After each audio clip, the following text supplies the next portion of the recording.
Okay, sorry for the horrible camera angle, using a piece of wire and a string to hold up my phone, but we'll start with the bolt. You can see here it has these detents that hold it in place. To remove those, you're going to take back these two side set screws out. One and two. It came all the way out. And then give this back piece here a tug. That will release your detents inside. After that, there's one more set screw in top that holds the bolt in place. Back that out, and then you can pull the whole bolt itself out. When you put it back in, you want to make sure that hole is facing down, otherwise you're not going to get any air. To adjust your velocity, you're simply going to pull this cocking rod here, loosen it up, pull the whole thing out. It's going to be your set screw Allen key is a 5/64. Your IVG tool to increase your velocity should be a 3/16.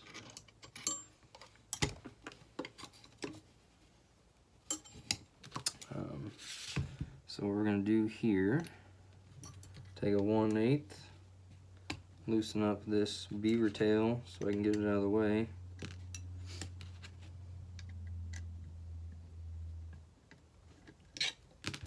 And then slide your Allen key down in there. And it is a 3/8. Clockwise is going to increase your velocity, counterclockwise is going to decrease it.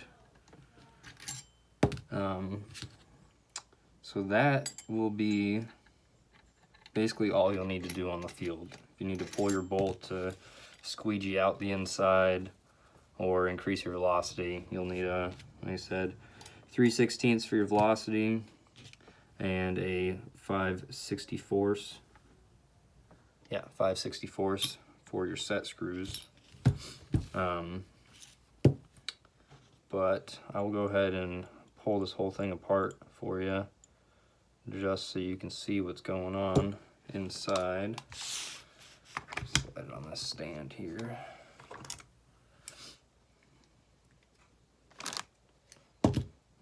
Tighten this up. Okay, so to get inside of the body for whatever reason, say you wanted to change out the valve or something for a fancy aftermarket one, what you'll do, you're going to remove this bolt that holds on your beaver tail here, and when you do so, this bolt here actually also holds your IVG in place. So what's going to happen is when you take that off, your whole IVG is spring loaded. There's a spring behind it. That's going to come out the back here. So I'm going to put my finger over it so it doesn't shoot out. So this here is your IVG. There's the screw that holds it in the bottom. And down in there, you'll see the Allen key. That's your 3/16 Allen. That's actually going to increase and decrease your velocity. So what you're doing when you're turning this end to increase your velocity is you're increasing the pressure on this spring. The spring sits on your valve, and that's what you're doing when you're actually increasing your velocity. If you need to go farther than that in here for some reason, here's another, this one's 1/8 as well on your grip frame. You'll pull this back one out, as well as this front one here.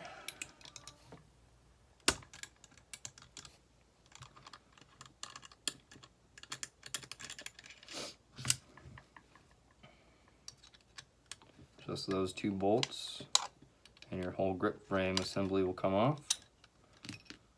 Just like that. Set that aside. Now what you have here is your hammer. sorry, this spring sits on the hammer, not the valve. This is your hammer right here. That hammer is going to be a 3/32, I believe. No. Nope, it is not. It is the same size as your set screws for your bolt. This right here is your hammer lug, or your sear lug. This is what sets on the sear inside your trigger. So it's actually what's catching. And when you pull the trigger, so I don't know if you can see that. You see that sear moving up and down? Your lug sits behind it. When you pull the trigger, your hammer pushes forward because this spring, wherever that spring went right here, pushes your hammer forward as soon as that lug can pass over that sear. And that's actually what fires. With that out, you can take and pull the hammer out of the marker.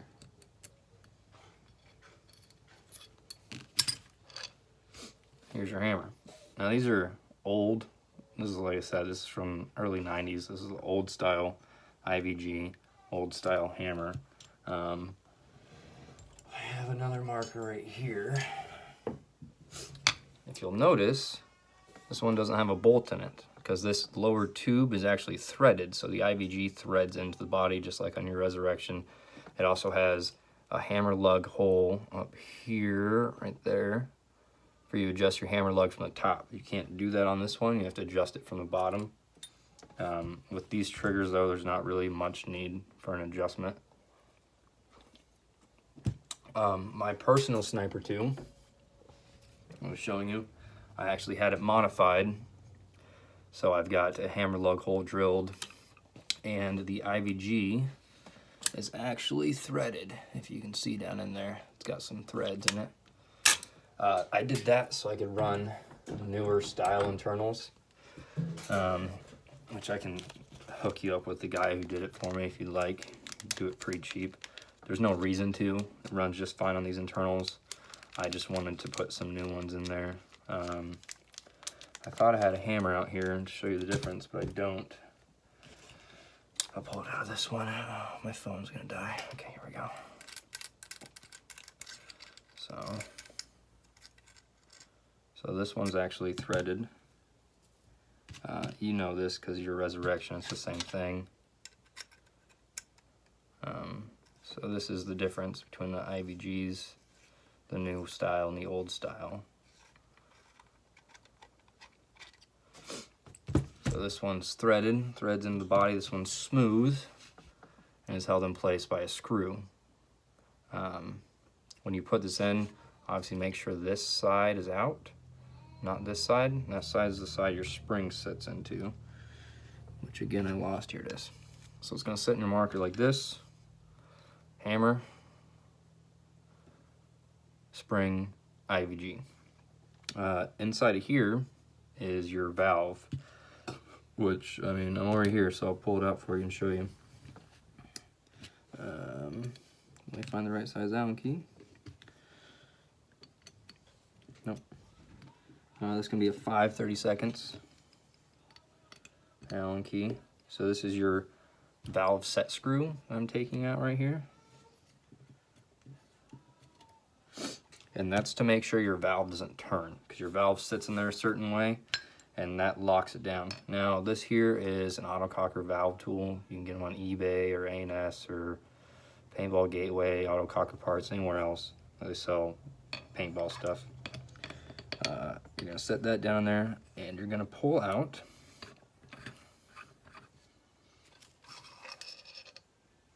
this. This is your valve jam nut. So it holds it in place so it doesn't move. Now, down in there, get this pick out, and the whole valve and valve O-ring, which should be in place, just like that. So that's how your valve goes. You can see it's got a hole in the top, hole in the bottom. One hole's for that set screw to hold it in place. Which I don't know where it went. It's around here somewhere. Where did it go? Anyways, One of them is your set screw to hold it in place. The other one is where the air travels. So when your hammer is sitting on your valve, it's pushing this forward, just like that, which is what allows air to go in and up. Now, your valve spring is up against the front of the valve body. There's a little chamber in there, your valve chamber. So it's putting tension on this. So these springs, along with the pressure from your tank, work together to make the marker fire. Kind of like this. My fingers aren't doing a very good job of demonstrating, but similar to that. Reassembly is the exact opposite. While we're here, I just did a lube job on her, but I'll do it again really quick. Take a couple drops of oil. I like Gold Cup myself. 2 drops-ish. Run it around the O-ring there. Then you'll put your valve spring on, your valve jam nut, and then this valve tool makes it really nice because you can just stack it all up and slide it right into the body. And like I said, that jam lock, or not jam, the set screw is there to hold your valve from turning inside the body. So when you put it back together, you're going to want to make sure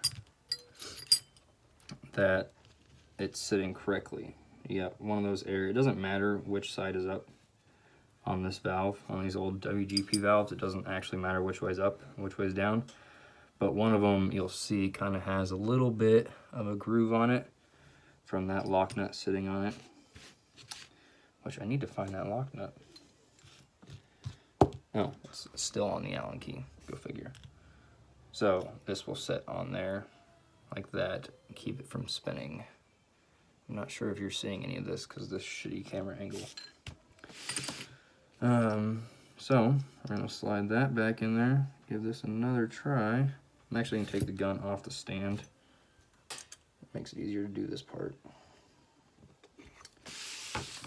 So stand this up, slide this straight into the lower tube.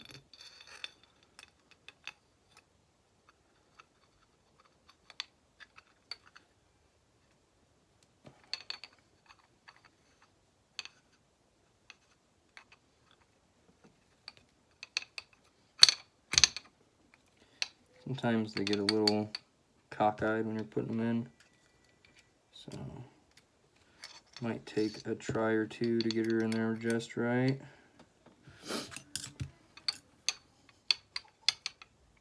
Once you got that in, you will simply put your jam nut in there, tighten that up all the way, and then take your set screw.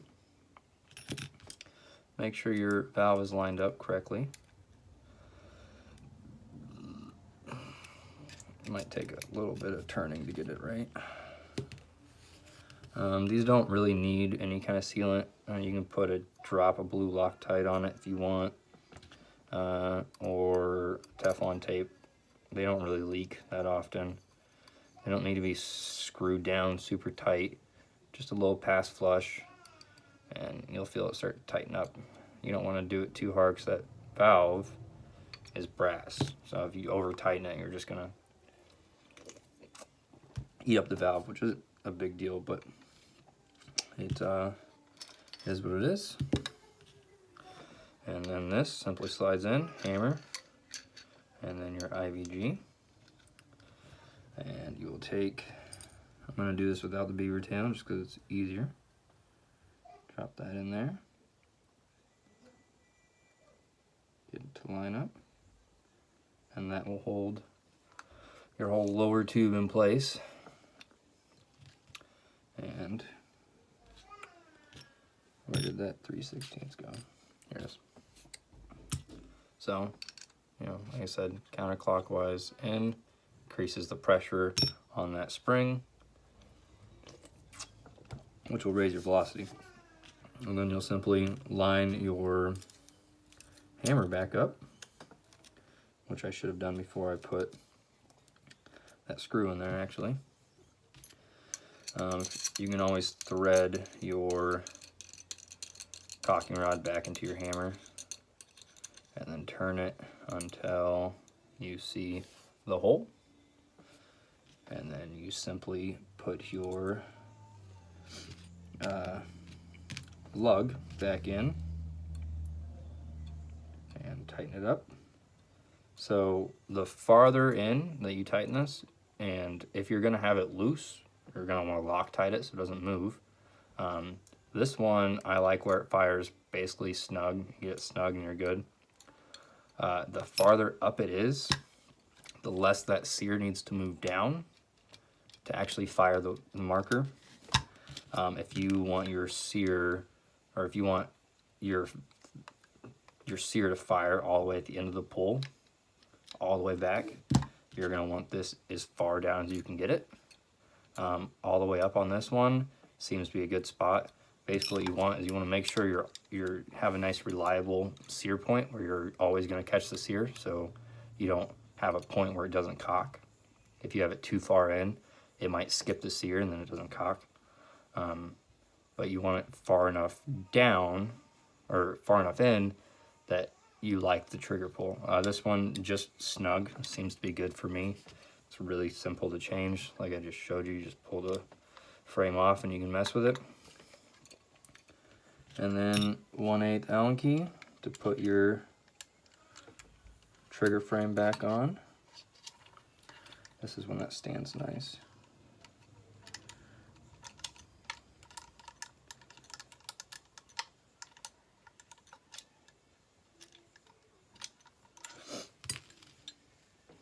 Oops.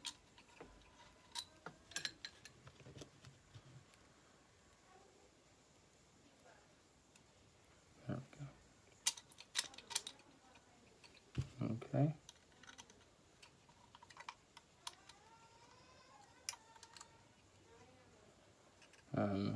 You want to make sure you're putting the correct screw back in the back. The front's not as important because there's more meat. The back, if your screw's too long, it will actually impede your hammer. So your hammer can get caught on it, or you might not, well, not on these ones because they're smooth bore IVGs, but on the threaded IVGs on the newer autocockers, if your screw's too long back here, you won't be able to thread your IVG in all the way. To put your pump arm back on, which I took off, you'll simply turn the back block flat against the body. So it will slide over, slide it on, and you can turn it. And you will then take your bolt, which you do a drop on each O-ring, rub it around,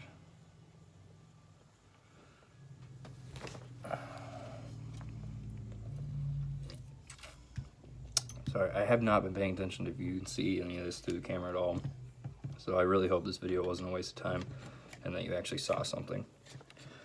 So you slide that in, take this back part we pulled out, slide that in. That'll pop your detents back out, like we were saying. Tighten your set screws on the sides. Lock that down.